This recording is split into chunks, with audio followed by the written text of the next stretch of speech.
What's going on, YouTube? This is SG1 Sports, and you're watching our college football channel. It's time to look back at our preseason predictions in the Big Ten, and we'll take a look at how these teams, what the final standings look like compared to my predictions, what Vegas thought about the teams, and also we'll look at Athlon Sports and see how their predictions were as we just kind of compare and look at the good and the bad from the preseason. And you know, it was a very crazy season. There was a lot of bad, not just for me, but for anyone predicting college football. But it was an exciting season for sure, and I liked the unpredictability that we had. But let's jump right into it. We'll start with the Big Ten East. Of course, Michigan winning this division. Then you had Ohio State, Penn State, Maryland at 7-5. Michigan State, a pretty big disappointment, 5-7. And they were actually 3-1 in one possession games, so it could have been a lot worse for Michigan State. Indiana at 4-8, Rutgers at 4-8, and both of those teams actually had winning records in one-score games as well. Interesting that Ohio State had no one-score games. None of them. Every single game they played was at least a two-possession game, which is interesting, and I think a big reason why they were perceived as one of the best teams in the country this year, despite the way they lost to Michigan. All right, let's look at our predictions for Michigan. I had them at 10-2. Athlon had them at 10-2. The over/under was at 9.5. So we were at least correct on the over/under. But you know, you go back to the preseason and all that they lost. I just thought that they would probably lose a couple of games. In the preseason, I felt pretty confident that they would lose to Ohio State. And then you had some tricky games in there, including a road game at Iowa. I thought they might trip up there. I was very close to putting Michigan at 11-1 and putting them actually as the number 4 team in the college football playoff. But at the end of the day, I went kind of with the odds, went with 10-2, and should have went 12-0, obviously, as this team undefeated and in the college football playoff. Ohio State, I had them at 12-0. Athlon did pick them to lose a game. I'm not really sure who they had them losing to, because they don't show all the individual games, but they did have them losing one game. The over/under was at 10.5, so we were correct at least there. But it was all about that Michigan game. Came down to that. They were not able to win it, and that's why they're 11-1, and that's why we missed the prediction there by a game. Penn State surprised me. I thought they were going to be a bit of a disappointment this year. They lost a lot of production, had a lot of young players, but those young players played well. And they wound up playing through a pretty bad Big Ten this year, and I think that's a big reason why they went 10-2. But they were a good team. I had them at 7-5.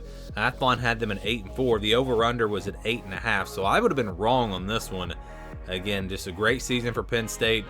You do look back, and you know, who did they beat? They beat Purdue in that first game, and then they've lost, of course, to the two playoff teams, but they didn't really play anyone else. So it's going to be interesting to see how they play in the Rose Bowl, I should say, against Utah. Then we find out a little bit more maybe about how good this Penn State team was this season. Maryland was 7-5. I had them at 6-6. Athlon had them at 6-6. So they were, right there where we expected them to be, off by. They were better by one game, but pretty much what we expected. And then Michigan State, a disappointment for sure. I had them at 9-3. Athlon had them at 9-3. The over/under was at 7.5. Of course, they're coming off of a great year in 2021, and they really disappointed. This was not a good football team, way below what I expected. I'd like to flip my predictions for Penn State and Michigan State. Then things would have looked a little bit better here, but we missed the mark on Penn State, missed the mark on Michigan State. Both of those off pretty bad. And again, Athlon right there with me at 9-3. We believed in this Michigan State team, and they did not get it done. Major disappointments. Let's go now to Indiana. I had them at 5-7. Athlon hit it right on the money at 4-8. Vegas was right on the money with 4. I thought maybe they could win one more game. That did not happen, and they did finish there again at 4-8. Rutgers also 4-8. I predicted them to go 4-8.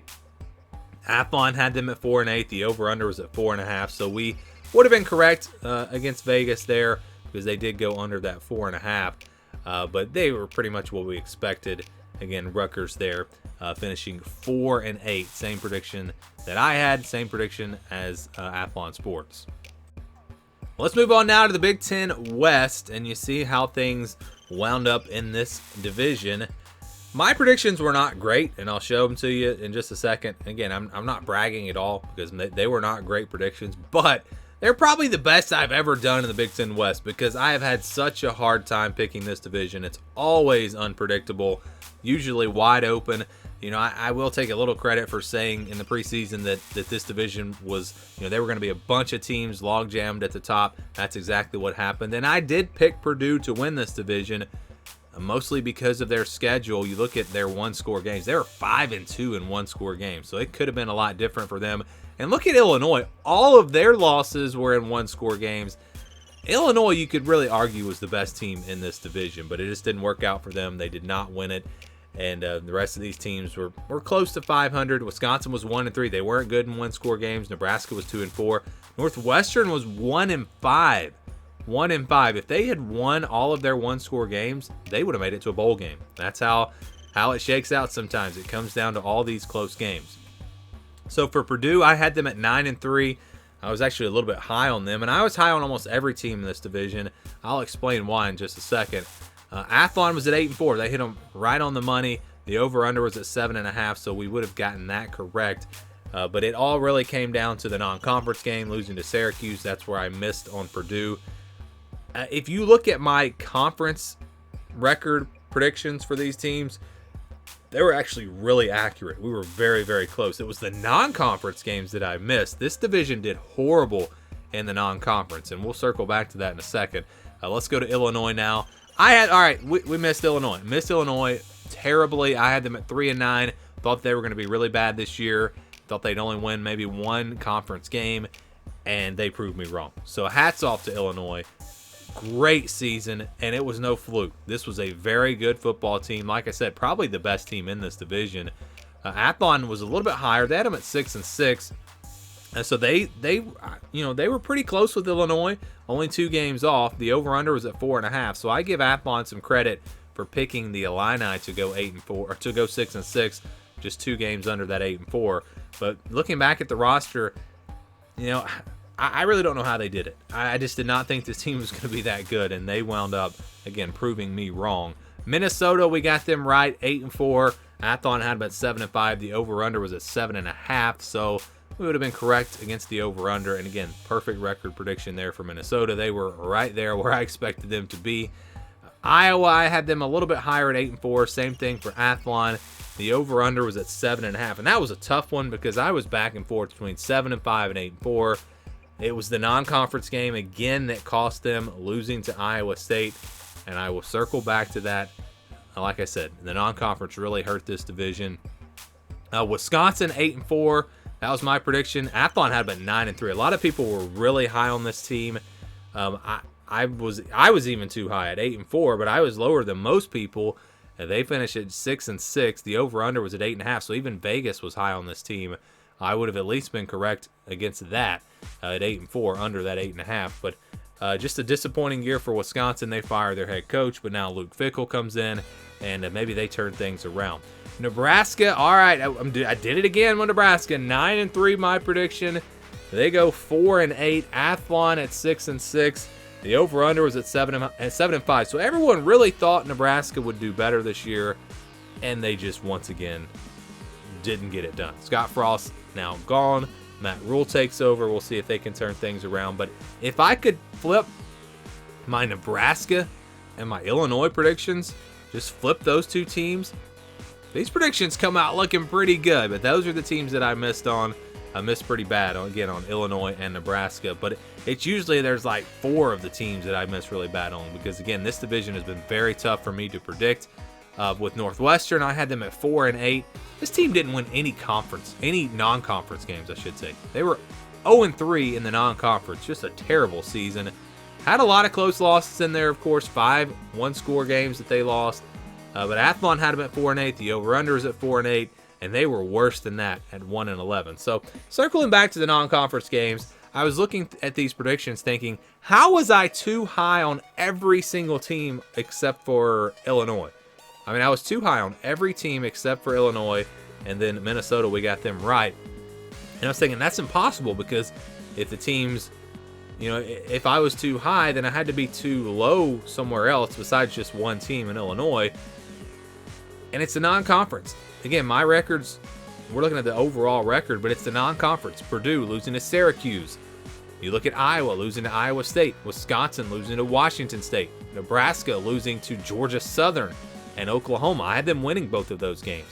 Northwestern didn't win a non-conference game. So that's where it really, the predictions got thrown off. Like I said, my conference record predictions were pretty accurate, except for Illinois and Nebraska.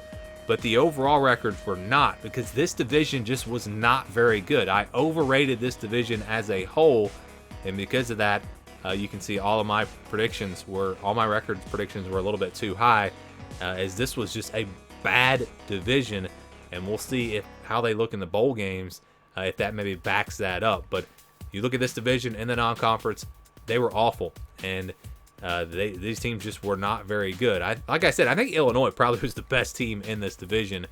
And yes, they were much better than expected, but a lot of that has to do with the fact that these other teams just were not as good as they were expected to be. This was definitely an overrated division in the preseason. So those are my predictions in the Big Ten. Again, I had Ohio State over Purdue, wound up being Michigan over Purdue in the Big Ten Championship.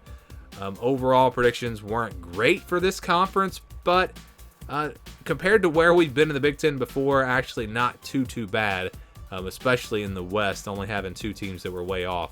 Like I said, usually have more than that. So how did your predictions look in the preseason? What were you right on? What were you wrong on? Give me your reaction, your thoughts to all of this down in the comments below. Thanks for watching, and stay tuned for more here on the SG1 Sports College Football Channel.